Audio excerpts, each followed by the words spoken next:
The blood-red sunset painted the Wyoming sky as Beatrice Oliver's trembling hand clutched a letter that would forever change her life. The elegant script of her father's handwriting delivered the final verdict.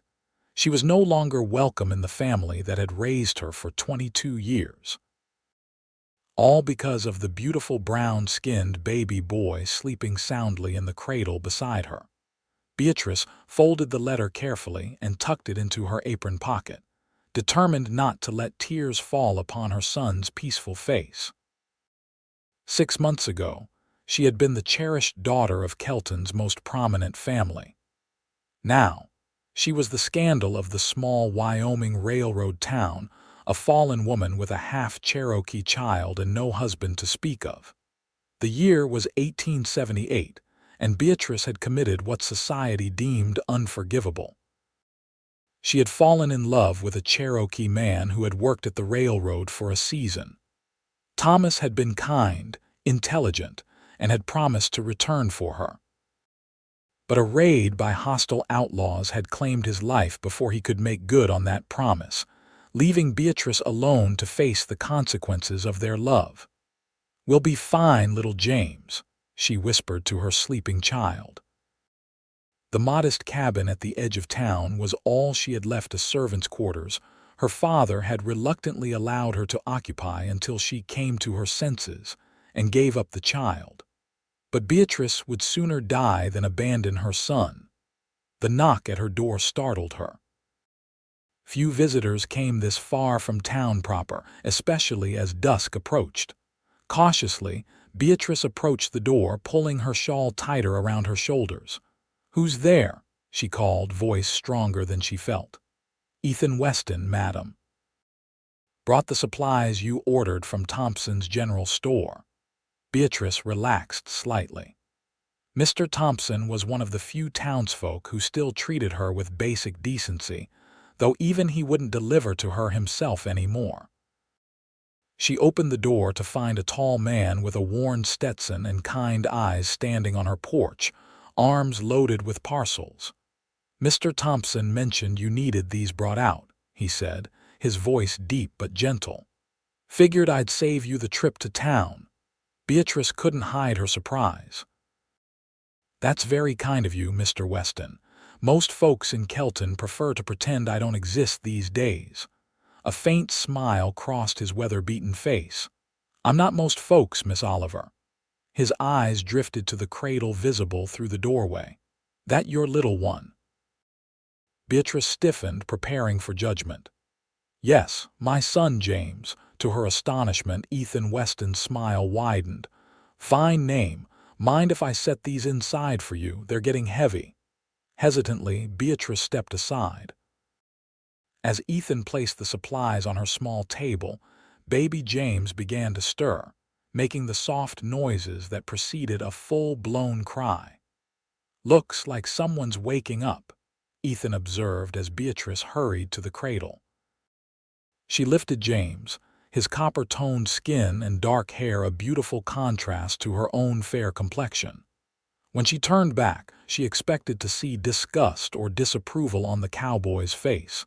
Instead, she found only warmth in his gaze. "He's a handsome boy," Ethan said. "Got his mama's eyes, I see." Beatrice felt something inside her chest loosen slightly. "Yes, though everything else comes from his father." Ethan nodded, not pressing for details. "Well, I'll be on my way, but if you need anything else brought out from town, you just let Mr. Thompson know. I make the trip between here and Laramie regular-like." "Why would you help me?" Beatrice couldn't stop herself from asking. "You don't even know me." Ethan paused at the door, adjusting his hat. "My ma raised me to believe we're all God's children, Miss Oliver. And from what I can see, you're doing the hardest job there is all by yourself." His gaze returned to James. "Besides, family ain't always about blood. Sometimes it's about who stands by you when others won't." With that, he tipped his hat and was gone, leaving Beatrice staring at the door with a strange feeling blooming in her chest, something that felt dangerously like hope. Beatrice struggled to make ends meet over the next few weeks. Her skills as a seamstress brought in meager income, but it wasn't enough. The few clients who still requested her work insisted on lower prices than before, knowing her desperate circumstances. James was growing quickly, and Beatrice found herself diluting her own meals to ensure she could afford what he needed.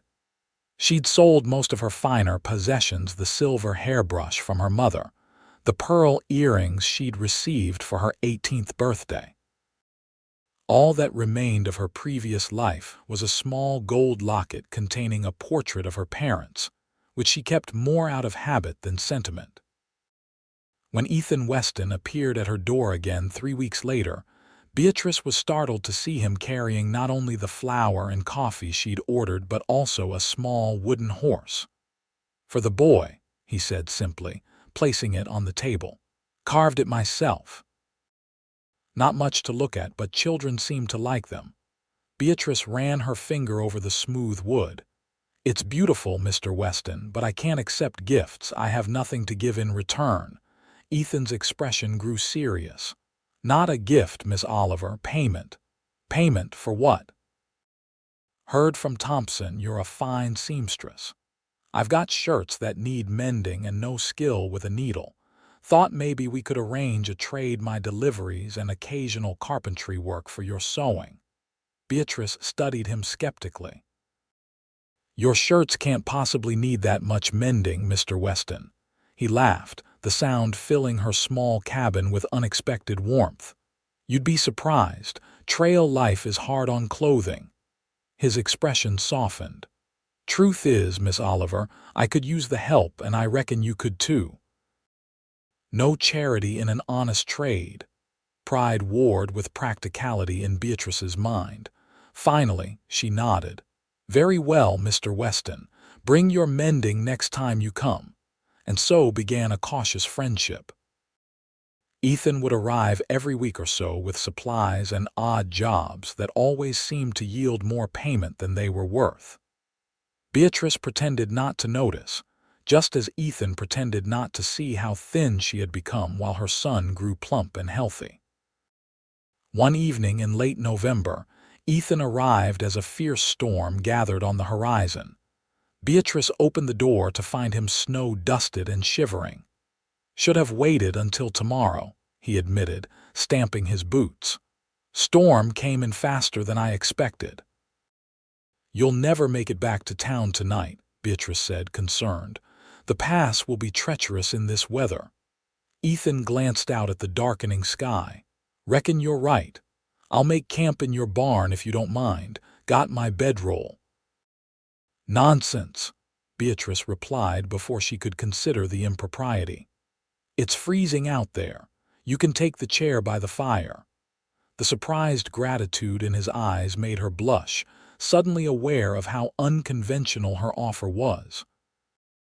But as the wind howled and snow piled against her windows, Beatrice couldn't bring herself to regret it.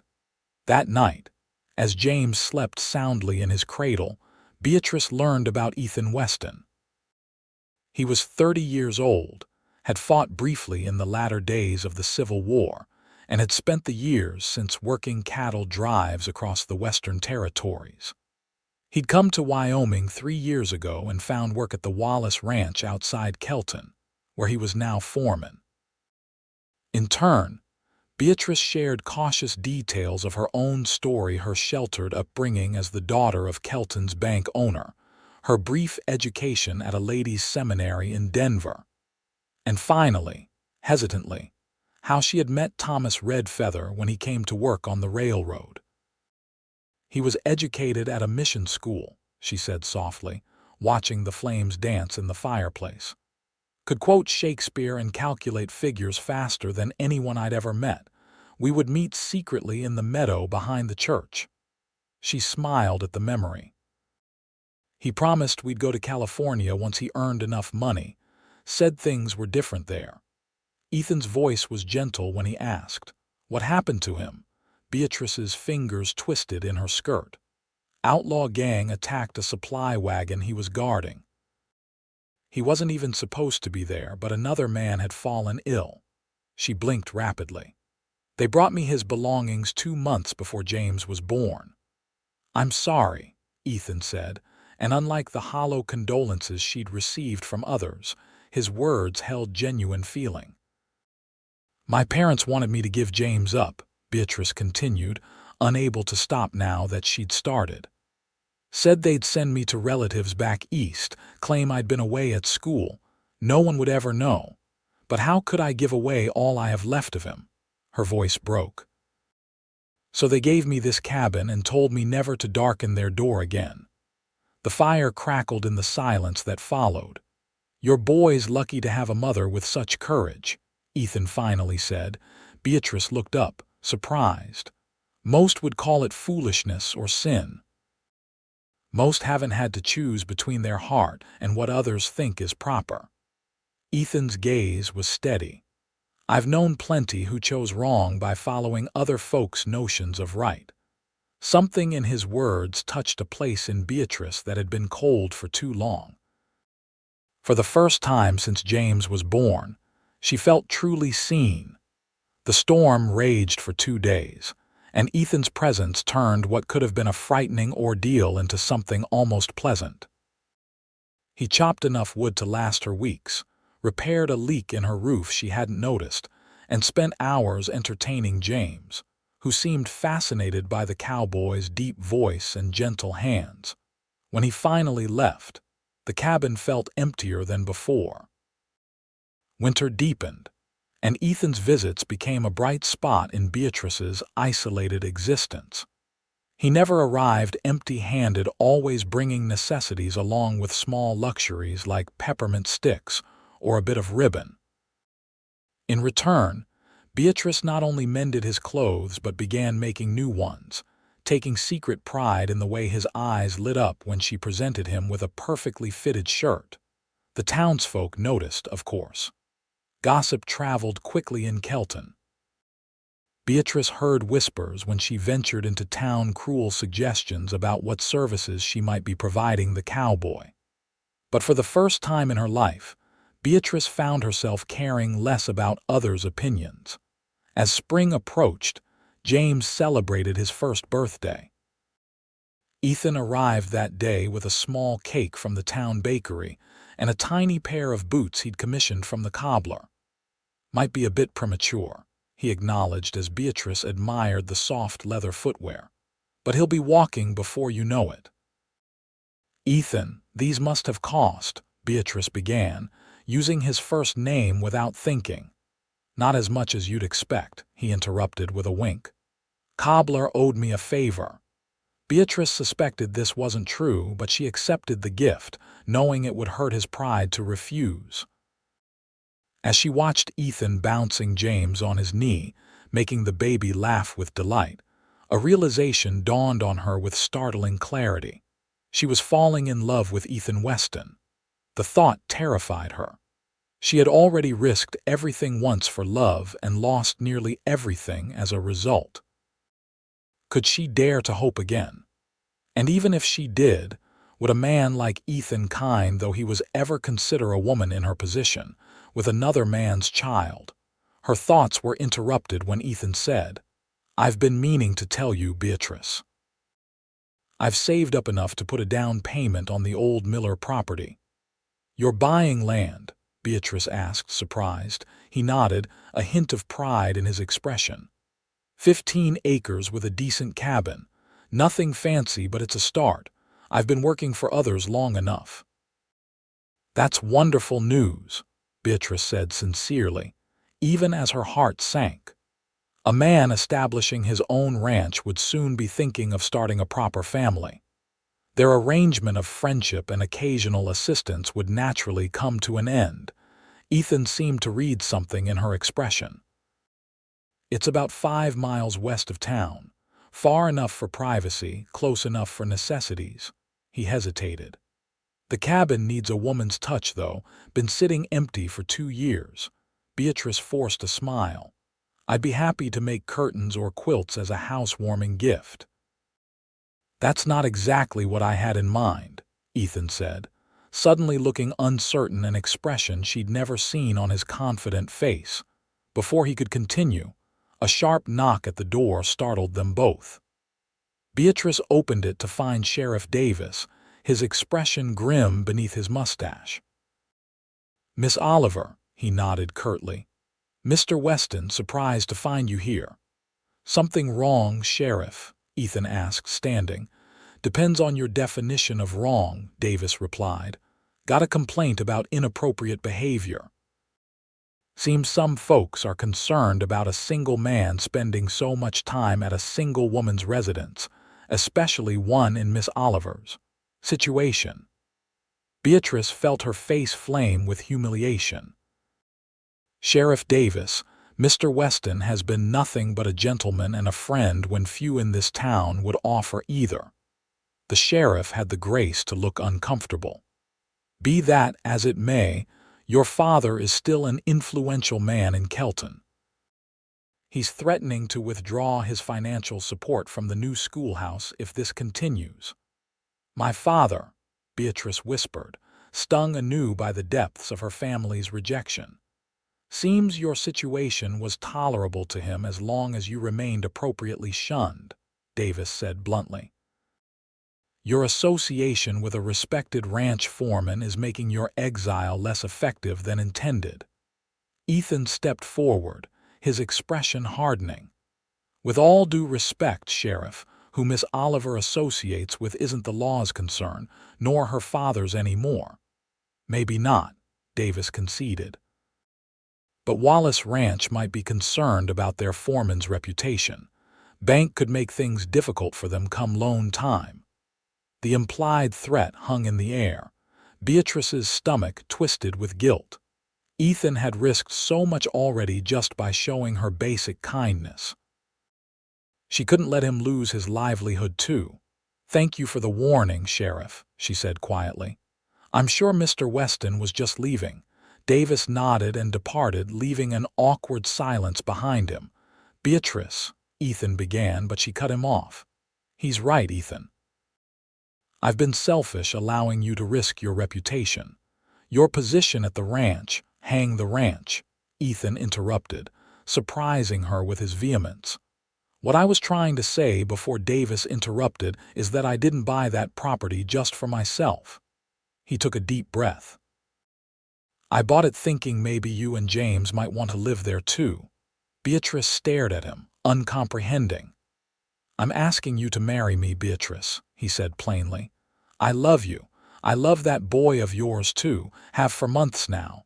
Joy and disbelief warred in Beatrice's heart. "Ethan, you can't possibly want—" "I know exactly what I want," he said firmly. "A family.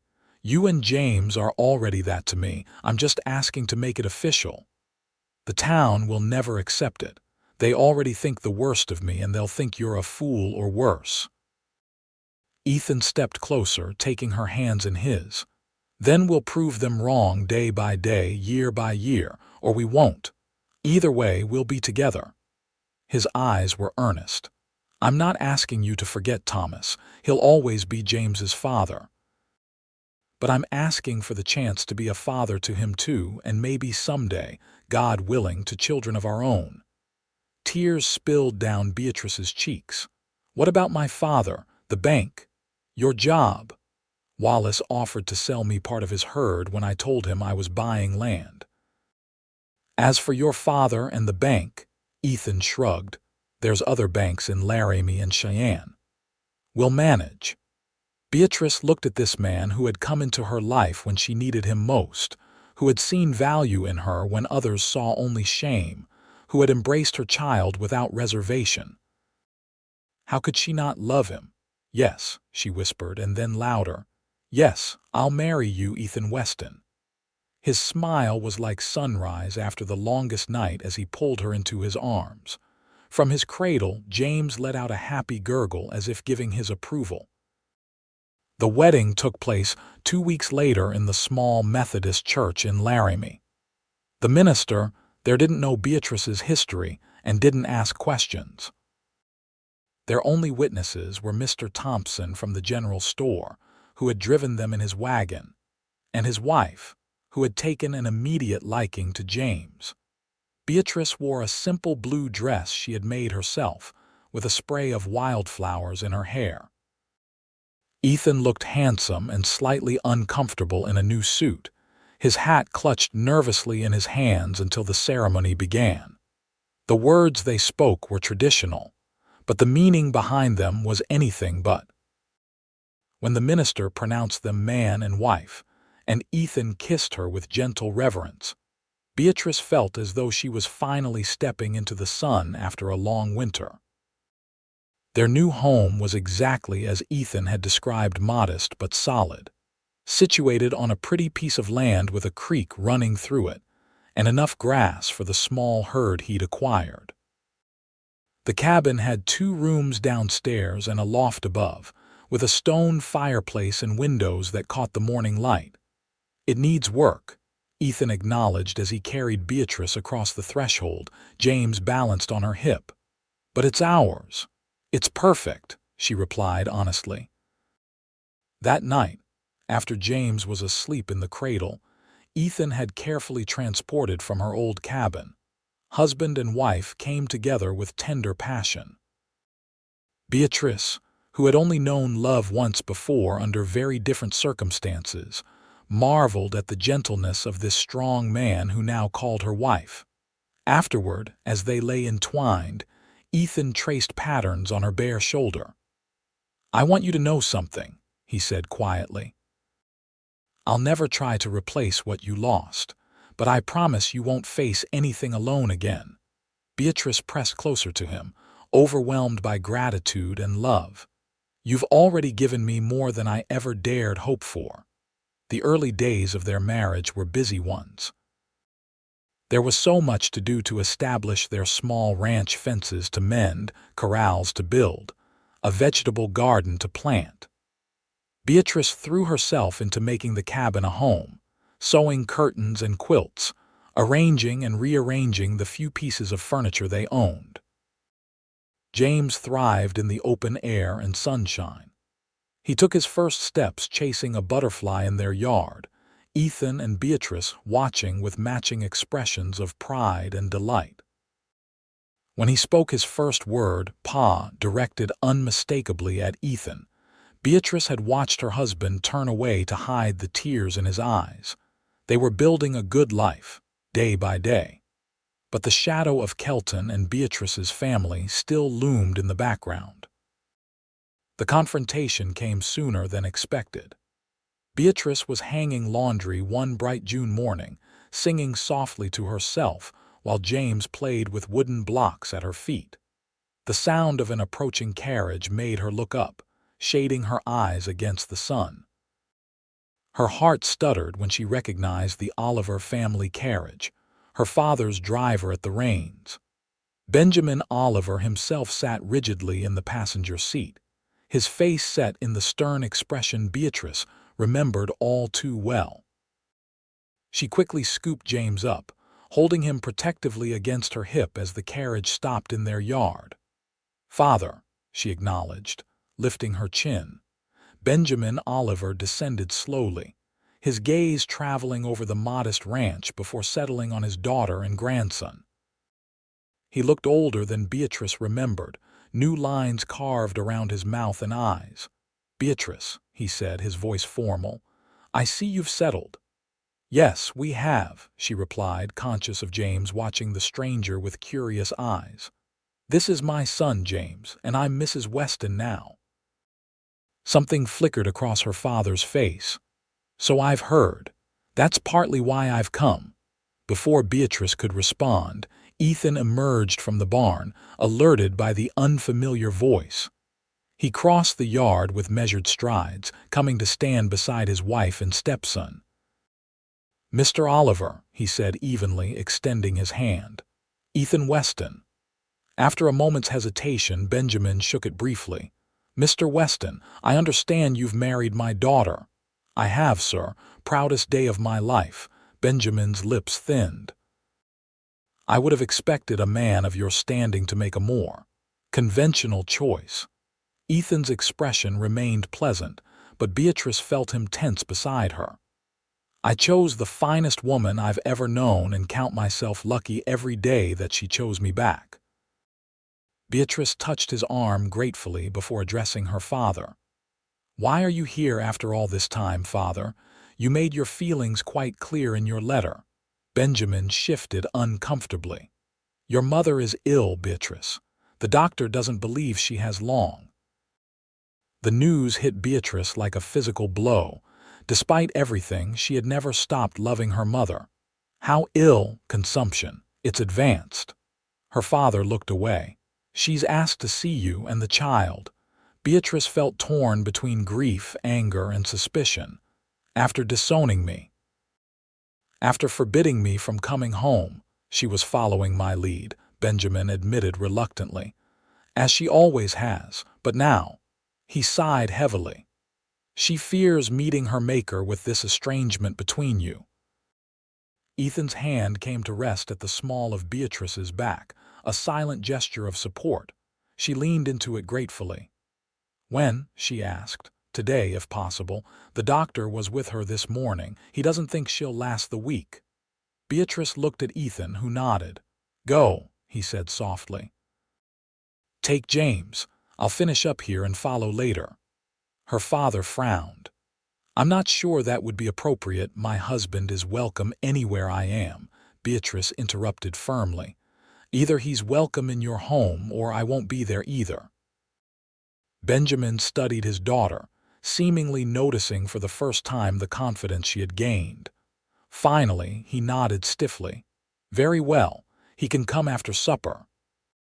The Oliver mansion on Kelton's Main Street looked exactly as Beatrice remembered, its white columns and wraparound porch speaking of wealth and permanence. As the carriage pulled up, memories flooded back, playing on that porch as a child, reading books in the window seat of her bedroom, sneaking out through the kitchen door to meet Thomas. Benjamin led her inside, James now asleep in her arms after the long ride. The house was unnaturally quiet, heavy drapes drawn against the summer sun out of deference to the invalid upstairs. "Wait here," her father instructed, gesturing to the formal parlor. "I'll tell your mother you've arrived." Alone in the familiar room, Beatrice felt like a stranger. Everything was as she remembered: the heavy furniture, the oil paintings of stern ancestors, the silver tea service gleaming on the sideboard. Yet nothing felt like home anymore. James stirred in her arms, his copper skin and dark hair a stark contrast to the pale blue dress she'd made for this visit. Looking at him, Beatrice felt a surge of protective love. No matter what happened here today, she had her true family now, this child and the good man waiting for them back at their ranch. Beatrice. She turned to find her mother standing in the doorway, supported by a nurse. Margaret Oliver had always been a slender woman, but now she was skeletal, her once beautiful face gaunt and pale. Only her eyes were unchanged, the same cornflower blue that Beatrice had inherited. "Mother," Beatrice whispered, tears springing to her eyes. Margaret crossed the room slowly, her gaze fixed on James. "Is this my grandson?" Beatrice nodded, unable to speak past the lump in her throat. With trembling hands, Margaret reached out to touch James's cheek. "He's beautiful," she breathed. "May I hold him?" Hesitantly, Beatrice transferred her sleeping son to her mother's arms, supporting them both as Margaret's strength was clearly limited. The older woman stared down at the child, tears sliding down her hollow cheeks. "I'm so sorry, Beatrice," she said brokenly. "I should have stood by you. I should have been stronger. Mother, don't know, let me say this while I still can." Margaret looked up, her eyes pleading. "I was wrong, your father was wrong. We let pride and appearances matter more than our own daughter's happiness." She looked back at James. "More than our grandson's welfare." Benjamin appeared in the doorway, his expression pained as he watched his wife. "Margaret, you should be resting." "I'll rest soon enough, Benjamin," she replied with unexpected steel in her voice. "Right now, I'm making amends to our daughter." Something in her tone silenced him. He remained in the doorway, watching with conflicted eyes. Margaret turned back to Beatrice. "I hear you've married." "Yes," Beatrice confirmed. "Ethan Weston. He's a good man, Mother. He loves James as his own." "I'm glad," Margaret said sincerely. "I've prayed every night that you would find happiness." She hesitated. "Will you tell me about him?" For the next hour, as James woke and charmed his grandmother with his smiles and babbling, Beatrice told her mother about Ethan, their small ranch, the life they were building together. Margaret listened intently, asking questions, occasionally reaching out to touch Beatrice's hand as if reassuring herself that her daughter was really there. Benjamin remained silent throughout, but Beatrice noticed that his stern expression had softened somewhat as he watched his wife's joy in getting to know her grandson. When Margaret finally grew tired, the nurse insisted she return to bed. Before leaving, she clasped Beatrice's hand tightly. "Bring your husband tomorrow," she said. "I want to meet the man who had the wisdom to see what we couldn't." After she had gone, Beatrice found herself alone with her father. The silence stretched uncomfortably between them. "You seem well," he finally offered. "I am," Beatrice replied simply. "Happier than I've ever been."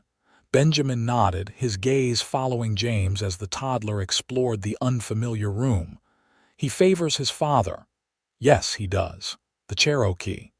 "Thomas Red Feather," Beatrice said firmly. "That was his name. He was a good man, too." Her father didn't respond directly. Instead, he cleared his throat and said, "Your mother would like you to stay the night. Your old room is available." Beatrice shook her head. "Thank you, but Ethan will be coming soon. We'll return in the morning." "As you wish." Benjamin hesitated, then added, "Your mother doesn't have much time left, Beatrice. Whatever you think of me, please don't punish her for my failings." The admission, so unlike her proud father, caught Beatrice off guard. "I won't," she promised softly. "I never could." When Ethan arrived that evening, freshly shaved and wearing his best shirt, Beatrice introduced him to her father with a mixture of defiance and hope. The two men sized each other up with mutual wariness, but the expected hostility didn't materialize. Instead, Benjamin offered Ethan a glass of his best whiskey and led him into his study, a sanctum Beatrice herself had rarely been permitted to enter. When they emerged an hour later, there was a new understanding between them, though neither man would ever fully explain to Beatrice what had transpired during their conversation. The next morning, they returned to the Oliver house. Margaret was sitting up in bed, looking frail but determined. When Ethan entered with James in his arms, her face lit up with interest. "So you're the cowboy who stole my daughter's heart," she said, extending a thin hand. Ethan took it gently. "I'd say she stole mine first, madam." Margaret smiled, gesturing for him to bring James closer. "And how do you find fatherhood, Mr. Weston?" "Best job I've ever had," Ethan replied honestly. "Though I'm still learning every day." "That never stops," Margaret told him, her expression turning wistful, "even when they're grown and gone." The visit stretched into the afternoon, with Margaret alternating between alert conversation and drowsy silence. Before they left, she asked for a moment alone with Beatrice.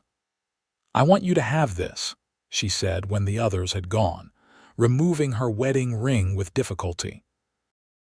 "Your father gave it to me 30 years ago. It should go to you." "Mother, I can't, please," Margaret insisted. "Let me do this one thing right." She pressed the ring into Beatrice's palm. "Use it to remember that love matters more than anything else. More than propriety or reputation or even family legacy. I learned that too late." Beatrice closed her fingers around the ring, tears flowing freely now. "I love you, Mother, and I love you, my brave girl." Margaret's smile was peaceful. "Always have, always will." Margaret Oliver died 3 days later, with her daughter, son-in-law, and grandson at her bedside. Benjamin, stoic and dry-eyed through the final moments, broke down only when the doctor confirmed what they already knew. In the days that followed, Beatrice was surprised to find herself taking charge of the funeral arrangements. Her father seemed lost, yielding to her decisions with uncharacteristic passivity. The service was well attended. Margaret had been respected and liked in Kelton, but Beatrice noticed the curious and sometimes hostile glances directed at her and her family. She held her head high, drawing strength from Ethan's steady presence beside her and James's innocent weight in her arms. Let them stare. Let them whisper. She had nothing to be ashamed of. After the burial, Benjamin surprised them by asking them to stay a few more days. "The house is too quiet," he admitted gruffly, "and there are matters we should discuss." The matters turned out to be financial. On the third evening after the funeral, Benjamin called Beatrice and Ethan into his study and laid out a proposition. "I'm getting old," he began without preamble. "Recent events have made that clear. I need to put my affairs in order." He pushed a document across his desk toward them. "This is the deed to 50 acres adjoining your current property, Mr. Weston. I'm transferring it to Beatrice's name, along with a sum to be held in trust for James's education." Beatrice stared at her father in disbelief. "Why?" Benjamin wouldn't meet her eyes. "Call it an inheritance advance. Or restitution, if you prefer." Ethan studied the older man carefully. "That's generous, sir, but I want to be clear, we don't need charity. We're managing well enough." "It's not charity," Benjamin said sharply. "It's what's rightfully my daughter's. What should have been hers all along if I hadn't been too stubborn to see past my own prejudice." He finally looked at Beatrice. "Your mother made me promise to make things right. This is a start." Beatrice felt tears threatening again. "And what about you, father? Is land and money all you're offering?" Benjamin's expression softened fractionally. "I'm an old dog, Beatrice. New tricks don't come easily." He hesitated. "But I would like to know my grandson, and perhaps in time we might find our way back to being family again." It wasn't a complete reconciliation, but it was more than Beatrice had dared hope for. She looked at Ethan, who gave her a slight nod of encouragement. "We'd like that too," she said softly. The land Benjamin gifted them proved to be excellent grazing territory, allowing Ethan to expand their small herd. With the additional income, they were able to hire help, a young man named Michael who had a way with horses, and a girl from town, Lucy, who helped Beatrice with household chores and doted on James. By the fall of 1879, they had added a proper barn and expanded the cabin to include an additional bedroom. Beatrice planted a flower garden that bloomed riotously until the first frost, and Ethan built a swing that hung from the sturdy oak tree in their yard. James was growing into a handsome, bright toddler, cherished not only by his parents but increasingly by his grandfather as well. Benjamin began visiting every few weeks, awkward at first but gradually more relaxed as he established a relationship with his grandson and cautiously rebuilt bridges with his daughter. The townspeople of Kelton were slower to change. Some, like the Thompsons, had always been kind. Others maintained their distance, crossing the street when they saw Beatrice coming or refusing to acknowledge her greetings. A few were openly hostile, including the minister who suggested that James would not be welcome in the Sunday school, but there were also unexpected allies. Mrs. Wallace, the wife of Ethan's former employer, began inviting Beatrice to her sewing circle. The new schoolteacher, a young woman from Boston, called on them specifically to say that when James was old enough, he would be welcome in her classroom. Slowly, acceptance grew, not universal, but enough that Beatrice no longer felt like an outcast in her own community. As the second anniversary of their marriage approached, Beatrice realized she had been feeling unusually tired. Certain foods that she had always enjoyed now turned her stomach, and twice she had to excuse herself from the breakfast table when the smell of coffee became overwhelming. She knew the signs. She had experienced them once before. On a warm spring evening, as they sat on their porch watching James chase fireflies in the yard, Beatrice took Ethan's hand and placed it gently on her still flat stomach. "I think our family is about to grow," she said softly. Ethan's expression transformed from confusion to wonder as understanding dawned. "You're sure?" Beatrice nodded, her heart full as she watched joy spread across her husband's face. He pulled her into his arms, holding her as though she was made of precious glass. "Thank you," he whispered against her hair. "Thank you for making me the happiest man alive." 7 months later, in the middle of a December snowstorm, Samuel Weston entered the world with a lusty cry and a shock of dark hair. Unlike his brother's copper complexion, Samuel's skin was fair like his mother's, though his eyes promised to be as dark as Ethan's. James, now 3 years old, was fascinated by his little brother, constantly wanting to touch his tiny fingers and toes. "My baby," he would announce proudly to visitors, his possessiveness making the adults smile. Benjamin Oliver was among the first to visit after the birth, bringing not only gifts for the new baby but also for James, a strategy that endeared him further to his oldest grandson. As Benjamin held Samuel for the first time, Beatrice was struck by how much her father had changed in the past 2 years. The rigid banker who had once disowned her was now a doting grandfather who carried candy in his pockets and had been known to get down on his knees to play with James. Dignity be damned. "He has your eyes," Benjamin said, studying the infant's face. "But I see his father in him too." Ethan, who had been watching from the doorway, stepped into the room. "Best of both of us, we hope." Benjamin nodded, carefully returning the baby to Beatrice's arms.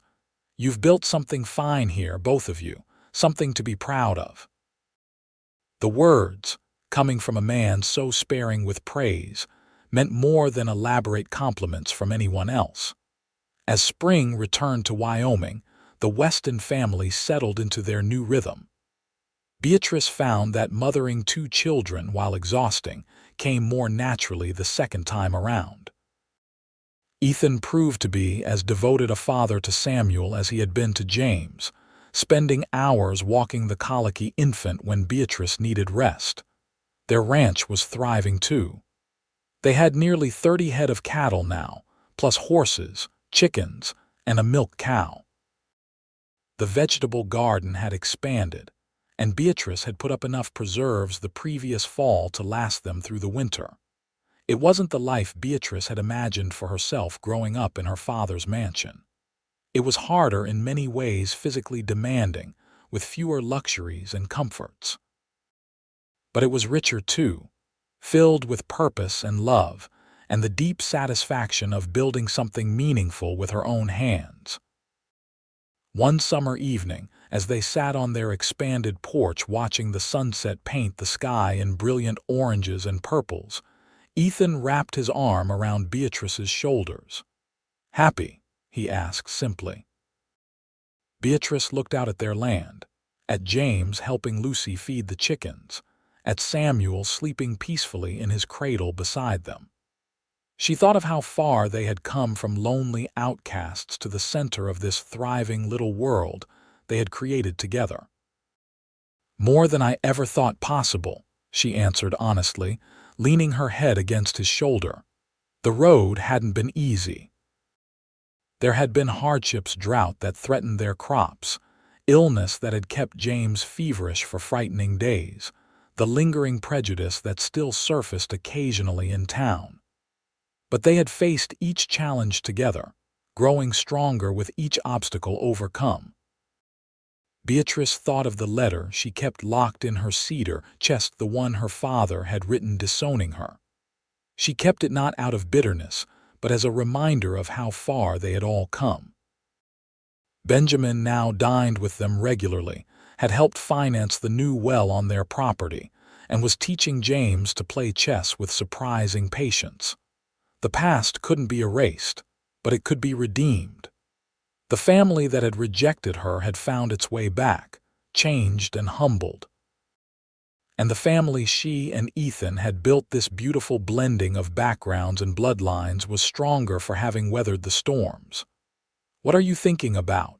Ethan asked, noticing her thoughtful expression. Beatrice smiled, taking his weathered hand in hers. "Just that sometimes the hardest trails lead to the best destinations." Ethan's answering smile was tender as he leaned in to kiss her softly. "And I'd walk every difficult mile again if it led me to you." As twilight deepened around them and the first stars appeared in the Wyoming sky, Beatrice Oliver Weston, once disowned, now deeply loved, held tight to the family she had fought to create and protect. The journey had not been what she expected, but the destination was more beautiful than she could have imagined. In the distance, a coyote called to its mate, and closer by, the horses nickered softly in their paddock. James came running up the porch steps, his dark eyes bright with excitement over some new discovery, while Samuel stirred and reached for his mother with perfect trust. And Beatrice, surrounded by the family that had chosen her when her own would not, knew with absolute certainty that she was exactly where she was meant to be. 5 years later, the Weston Ranch had grown into one of the most prosperous in the region. With careful management and hard work, Ethan and Beatrice had increased their herd to over 100 head of cattle. They had added onto their home again, creating a spacious kitchen where Beatrice now taught 8-year-old James and 5-year-old Samuel to bake bread. Their family had grown as well. 3-year-old Margaret, named for Beatrice's mother, toddled after her brothers with determination, her dark curls bouncing and her mixed heritage evident in her golden brown skin and blue eyes, a perfect blend of her diverse ancestry. The town of Kelton had changed too. New families had moved in, bringing fresh perspectives. The railroad had expanded, connecting them more efficiently to larger markets.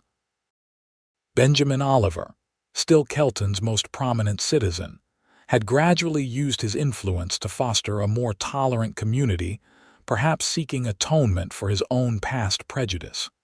James attended the local school now, where he excelled in mathematics and reading. There had been difficulties at first, unkind words from children repeating their parents' prejudices, but James had inherited his mother's resilience and his stepfather's quiet strength. The teacher, true to her word, had dealt swiftly with any bullying, and gradually James had made friends. On a crisp autumn afternoon, as golden leaves drifted from the cottonwoods along their creek, the Westons prepared for a special occasion. Benjamin Oliver was coming to dinner, bringing with him a guest, his new wife, Elizabeth, a widow from Cheyenne whom he had married in a quiet ceremony the previous month. "You think grandfather's wife will like me?" James asked as he helped Beatrice set the table with their best dishes. "Of course she will," Beatrice assured him. "How could anyone not like such a handsome, clever boy?" James grinned, revealing the gap where he'd recently lost a tooth. "What about Margaret? She might throw food again." "Your sister will behave perfectly," Beatrice said with more hope than conviction, glancing at her daughter, who was currently being entertained by Samuel's storytelling. Ethan entered from outside, bringing the scent of autumn air with him. "Wagons coming up the drive," he announced. "And it looks like your father's brought more than just his new wife." Curious, Beatrice moved to the window. Sure enough, behind Benjamin's carriage came another wagon, loaded with what appeared to be furniture. "What on earth?" she murmured. The mystery was solved when Benjamin helped his new wife down from the carriage and then approached the house with an uncharacteristically nervous expression. "Beatrice, Ethan," he greeted them formally. "May I present my wife, Elizabeth." Elizabeth Oliver was a handsome woman in her 50s, with kind eyes and a warm smile. She immediately knelt to greet the children at their level, winning Margaret's approval by admiring her doll and asking James about his schooling. While Elizabeth charmed the children, Benjamin cleared his throat. "We've brought something, a gift of sorts. Perhaps Ethan could help me unload it." The gift turned out to be Beatrice's mother's piano, a beautiful instrument that had stood in the Oliver parlor for as long as Beatrice could remember. "Your mother always wanted you to have it," Benjamin explained, as the men carefully maneuvered it into the Westons' front room. "I should have given it to you years ago, but—" He shrugged, words failing him as they often did when emotions were involved. "It's perfect, Father," Beatrice whispered, running her fingers over the polished wood. "Thank you." Elizabeth stepped forward, linking her arm through her husband's. "Benjamin tells me you play beautifully. Perhaps after dinner." The evening that followed was one Beatrice would long remember. The meal was a success, with even Margaret behaving admirably. Afterward, Beatrice played the piano while the family gathered around, singing old favorites and teaching the children songs from her own childhood. When the youngest ones had been put to bed, the adults sat by the fire with coffee and brandy. Elizabeth, it turned out, had been a teacher before her first marriage and had fascinating stories of her own to share. "I understand you do beautiful needlework, Beatrice," she said at one point. "Several ladies in Cheyenne have shown me quilts they commissioned from you." Beatrice nodded, pleased. Her sewing had grown from a necessity into a small business over the years, with orders coming from as far away as Denver for her intricate quilts and fine dressmaking. "It helps supplement the ranch income," she acknowledged, "especially in leaner years." Benjamin, who had been listening quietly, suddenly spoke up. "I've been meaning to discuss something with you both." He glanced at his wife, who nodded encouragingly. "I'm not getting any younger and the bank needs fresh blood. I've been thinking about taking on a partner." Ethan and Beatrice exchanged curious glances. "That seems sensible," Ethan offered cautiously. "I thought perhaps you might consider it, Ethan," Benjamin continued. "You've proven yourself an excellent businessman with this ranch. Your reputation in the community is strong. The bank would benefit from your perspective." Ethan looked stunned. "Mr. Oliver, I'm flattered, but I don't have formal education in banking." "Neither did I when I started," Benjamin replied. "You'd learn, and it wouldn't be full-time, at least not at first. You could still manage the ranch with your foreman's help." The offer hung in the air, unexpected and momentous. Beatrice watched her husband carefully, seeing the conflicted emotions play across his face. "May I think about it?" Ethan finally asked. "Of course," Benjamin nodded. "Take all the time you need." Later that night, after their guests had departed and the house was quiet, Ethan and Beatrice sat on their porch swing, wrapped in a quilt against the autumn chill. "What do you think about my father's offer?" Beatrice asked softly. Ethan was silent for a long moment. "I never saw myself as a banker," he admitted. "Never thought I'd be considered for such a position." "You've earned it," Beatrice said firmly. "You've built this ranch from nothing. You manage our finances brilliantly, and people respect you." "Some people," Ethan corrected with a wry smile. "There are still those in town who cross the street when they see our family coming." "Fewer than before," Beatrice pointed out.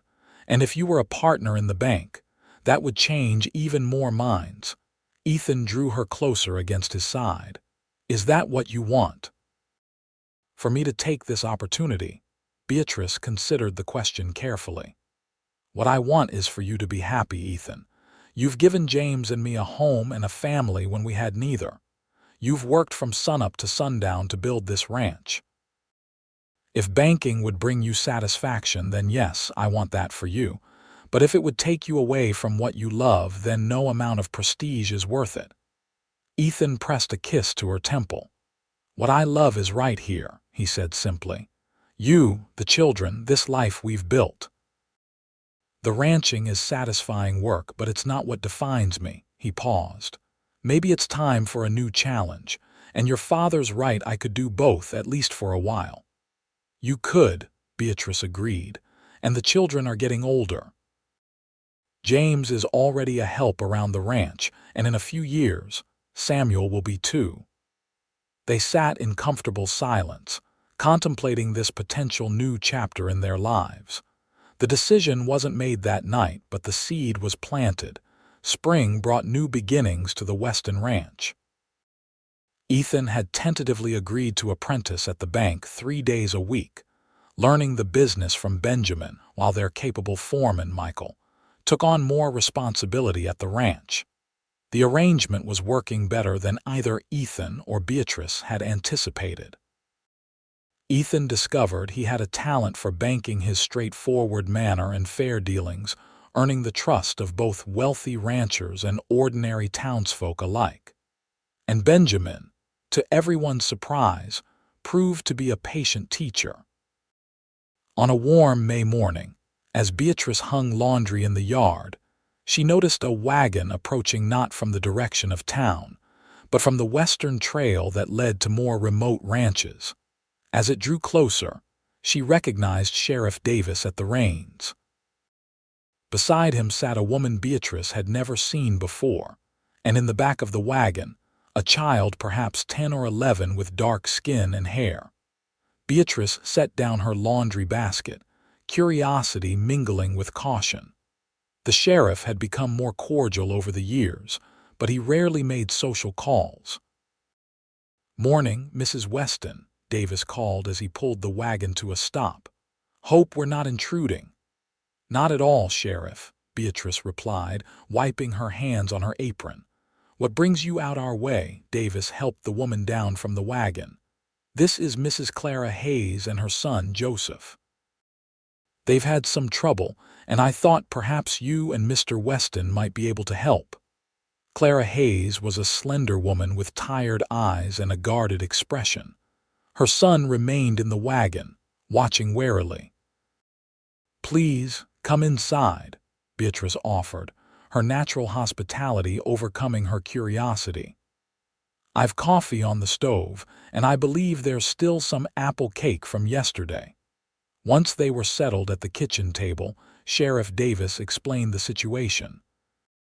Clara Hayes was a widow whose husband, a Buffalo soldier stationed at Fort Laramie, had died the previous winter. She had been making her way to California, where her late husband's brother lived, when their wagon had been set upon by thieves 2 days' ride from Kelton. "They took everything," Clara said quietly, her hands wrapped around the coffee cup Beatrice had given her. "Our money, our supplies, even my wedding ring. We were lucky to escape with the wagon and horse." "That's terrible," Beatrice said sincerely. "But why did you bring them here, Sheriff?" "Surely the town could take up a collection. We tried," Davis interrupted, looking uncomfortable. "Some folks were willing, but others—" He trailed off, his meaning clear. A black woman and her child were not welcome charity cases in the eyes of many Kelton residents. "I see," Beatrice said, her voice hardening slightly. Some things hadn't changed as much as she'd hoped. "I remembered how you and Mr. Weston took in that Cherokee boy a few years back, the one who'd lost his family to fever," Davis continued. "Thought maybe you might have room for Mrs. Hayes and Joseph while they earn enough to continue their journey. She's a fine cook, she says, and the boy's good with horses."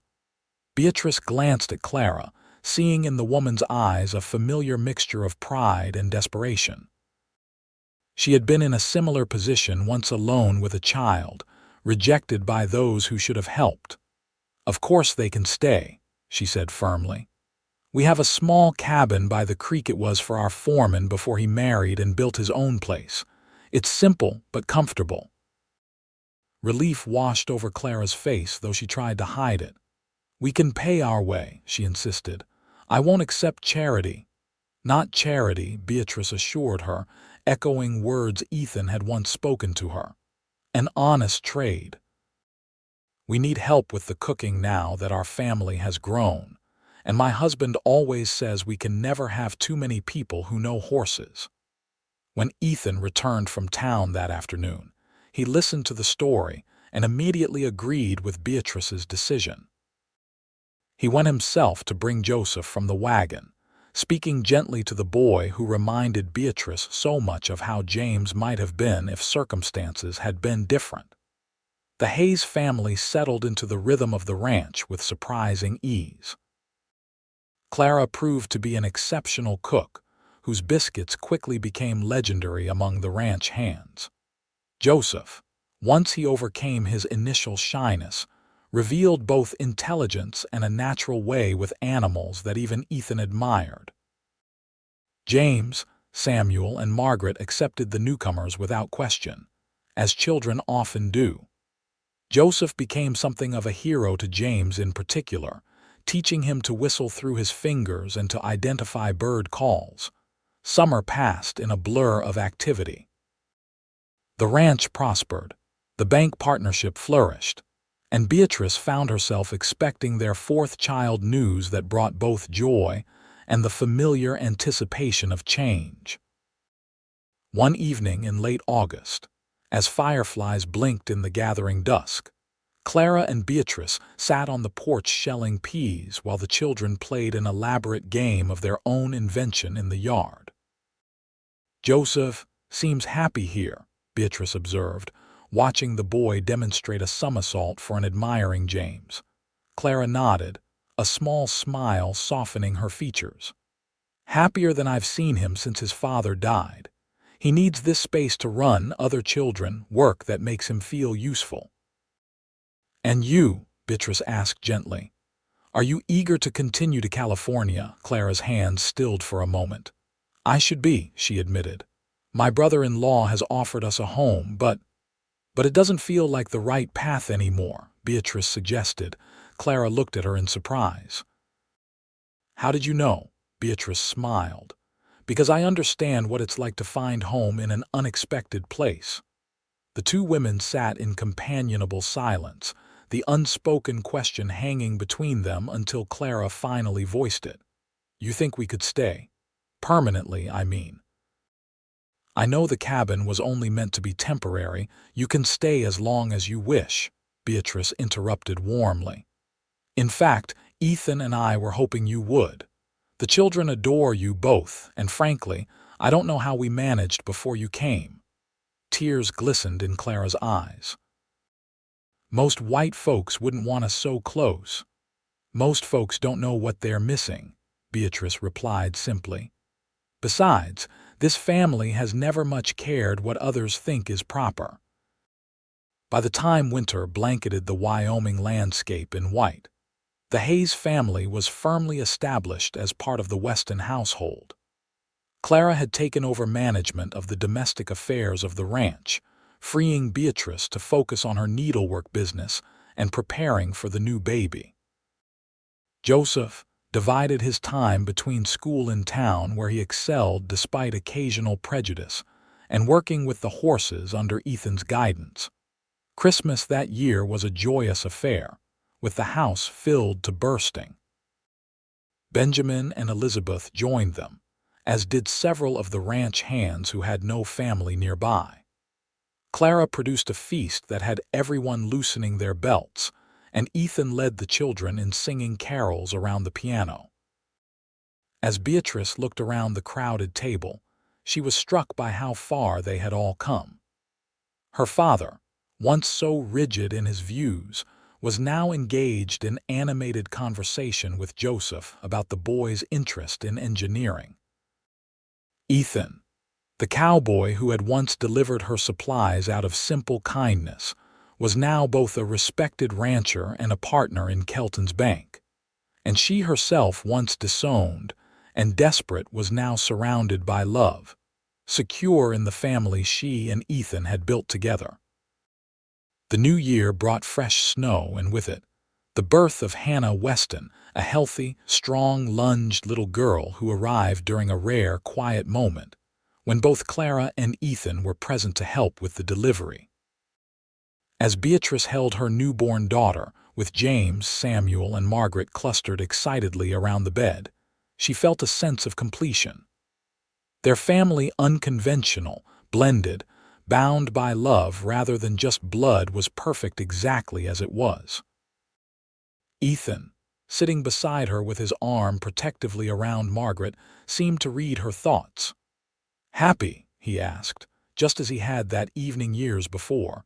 Beatrice smiled, looking from their newborn to their oldest, now nearly 9 and growing so fast. "Perfectly," she replied, and knew it was absolutely true outside. Snow continued to fall on the ranch they had built together, covering the land in a pristine blanket that promised renewal with the coming spring. Inside, warmth and love filled every corner of the home that had grown from a simple cabin to a haven for all who needed family. And Beatrice Oliver Weston, who had once been cast out for loving beyond boundaries, now presided over a household that defined family not by blood or background, but by the choice to love and be loved in return. It was, she reflected as James carefully held his new sister for the first time, everything she had ever wanted and more than she had ever dared to dream.